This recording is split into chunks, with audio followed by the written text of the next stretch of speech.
জয় হিন্দ। আজ আমরা ভারতীয় সংবিধানের যে সমস্ত অতীব গুরুত্বপূর্ণ প্রশ্নগুলি যেগুলি প্রতিবার কোনো না কোনো পরীক্ষায় রিপিটেড হয়েছে, সেই রকমই অতীব গুরুত্বপূর্ণ প্রশ্ন আমরা এক ঝলক দেখে নেব। তো আজই দেখে নেব বিশ্বের বৃহত্তম লিখিত সংবিধান ভারতীয় সংবিধান।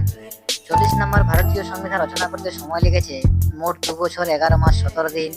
সবচেয়ে কম সময়ের জন্য পদে আসীন স্থায়ী রাষ্ট্রপতি ডক্টর জাকির হোসেন। রাষ্ট্রপতি পদে প্রার্থী হতে গেলে ন্যূনতম কত বছর বয়স প্রয়োজন? 35 বছর। রাজ্যসভার সদস্যদের কার্যকাল 6 বছর। ভারতবর্ষের প্রথম প্রধানমন্ত্রী হলেন সর্দার বল্লভভাই প্যাটেল। ভারতবর্ষের সবচেয়ে কম বয়সে প্রধানমন্ত্রী হলেন রাজীব গান্ধী।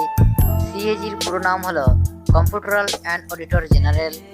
যেসব রাজ্যের আইনসভা 2 কক্ষ বিশিষ্ট তার উচ্চকক্ষের নাম বিধান পরিষদ।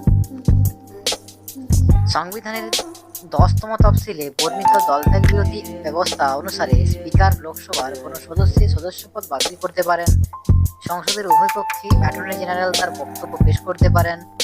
রাজ্যের বিচার বিভাগ থেকে বিচার বিভাগের সর্বোচ্চ আদালত হাইকোর্ট।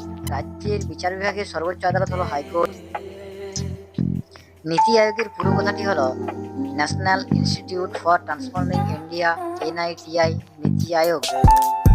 52 নম্বর 1978 সালে 44তম সংবিধান সংশোধনের মাধ্যমে সম্পত্তির অধিকারকে মৌলিক অধিকারের তালিকা থেকে বাদ দিয়ে দেওয়া হয়। 53 নম্বর যদি অ্যাটর্নি জেনারেল তার কার্যকাল শেষ হওয়ার আগে পদত্যাগ করতে চান তাহলে পদত্যাগপত্র পেশ করতে হবে রাষ্ট্রপতির কাছে। 54 নম্বর রাজ্যসভার মোট কতজন সদস্যকে রাষ্ট্রপতি মনোনীত করতে পারেন? সঠিক অ্যান্সার 12 জন। Thank you for watching. আজ এই পর্যন্তই। পার্ট 1-এ আমরা 1 থেকে 22 পর্যন্ত প্রশ্নগুলি আলোচনা করেছি। যাদের পার্ট 1 দেখা নেই তারা পার্ট 1-এর প্রশ্নগুলি দেখে নিতে পারো। Thank you for watching. Thank you for everyone.